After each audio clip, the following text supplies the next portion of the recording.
You used to think the silent treatment was just someone cooling off, that maybe they needed space or were too hurt to talk. You assumed the person pulling away was the one in pain. But what if I told you that silence wasn't just absence?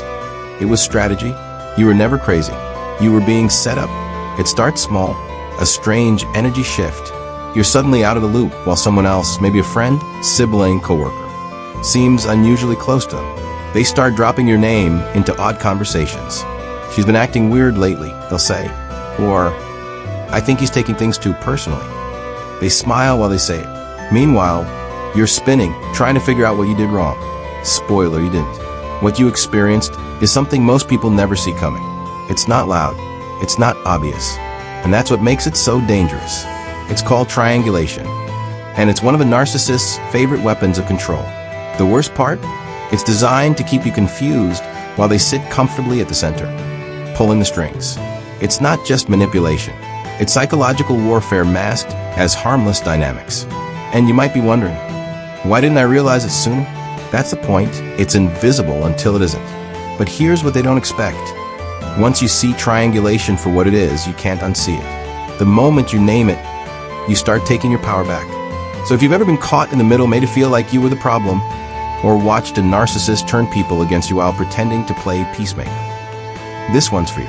Because triangulation isn't just drama, it's a tactic. And in this video, we're breaking it wide open. Triangulation is the subtle, insidious act of introducing a third person into a two-person dynamic to gain control, validation, or leverage. It's psychological puppeteering, and narcissists use it like clockwork. Picture this. You're in a relationship, and your partner suddenly starts mentioning how their friend always understands them better. Or you're at work, and a colleague who once confided in you now runs everything past the boss instead, while conveniently leaving your name out of the praise. That's triangulation. The narcissist, whether a partner, parent, friend, or coworker, positions themselves as the central figure while turning two others against each other, or against one. And here's the kicker. The third person often doesn't even know they're being used. There are countless ways triangulation shows up. In families, a parent may pit siblings against each other. Why can't you be more like your sister? Becomes less about improvement and more about psychological warfare. In romantic relationships, it can be as overt as flirting with someone else to provoke jealousy, or as covert as constantly comparing you to an ex. But the effect is always the same: confusion, insecurity, and a slow erosion of your self-worth. Triangulation is not conflict resolution. It's not innocent venting. It's not someone simply having multiple relationships. It's intentional. It's meant to destabilize. What makes it even more dangerous is how subtle it can be. Sometimes, the narcissist won't even say anything negative about you. Instead, they'll praise someone else just enough to make you question your place. They'll withhold affection, give it to someone else, and then act surprised when you get upset. You'll start wondering, am I overreacting? Am I being too sensitive? And right there, they won. Because triangulation is not about clarity. It's about control. It's about getting you to doubt your reality while they remain above it all, smiling, innocent, and somehow always the victim or the reasonable one. And if you've ever said the words, "I didn't even realize it was abuse," that's how deep this tactic runs. But it's not you, it's the pattern. And now that you know the name of the game, you're one step closer to stepping out of it. To understand why narcissists rely so heavily on triangulation, you have to understand their core need: control.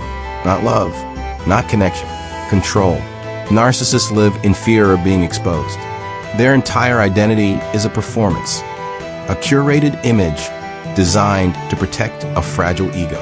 To maintain that image, they need constant validation, also known as narcissistic supply. And triangulation is one of the fastest, dirtiest ways to get it. Here's how it works. By introducing a third person into the mix, the narcissist creates competition. Suddenly, your emotional support isn't enough.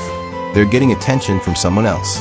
They're just talking to that ex, or just friends with that overly attentive coworker. But every interaction is a silent reminder: you're not the only one. This creates anxiety in you, which makes you try harder, apologize more, give more. It's manufactured scarcity, and it feeds the narcissist's ego. Emotionally, it also protects them. If you ever pull away or question their behavior, they can lean on the third person. Well, SHE doesn't have a problem with it. Or worse. Everyone says you're the one being difficult. This is where gaslighting and deflection come in. When you confront them, they'll shift blame or pretend to be confused. They might say you're just jealous or you're imagining things.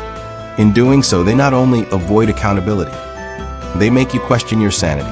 Projection is another key tactic. If they're cheating, they'll accuse you of being unfaithful.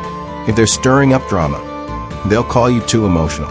Everything they fear, they dump onto you. And through it all, the third person becomes their safety net, an alternate source of supply, a tool to make you chase them, or someone to smear you to once you start waking up. But here's the part they don't tell you. It's not random. Triangulation is rehearsed. It's patterned. It doesn't just happen. They've used it before, and they'll use it again because it works.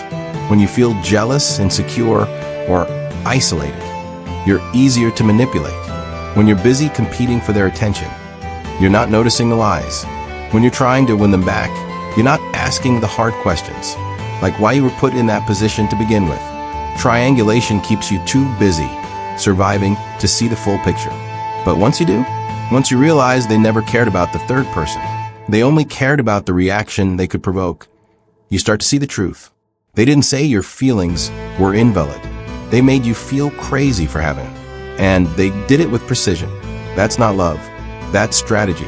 If any part of this hits too close to home, drop a heart in the comments or share this with someone who needs to see it. You are not alone. And you never were. The wreckage triangulation leaves behind isn't always visible at first, but it's deep, and it lingers. People who have been triangulated often find themselves questioning everything, especially their own worth. They wonder why they weren't enough. They replay conversations, overthink interactions, and spiral into self-doubt. That's by design. Isolation is one of the biggest side effects. Not only does the narcissist make you feel like you're competing with someone else, but they also slowly erode your support system.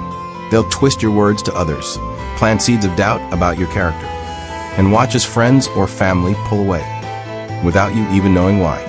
This creates a loneliness that isn't just emotional, it's existential.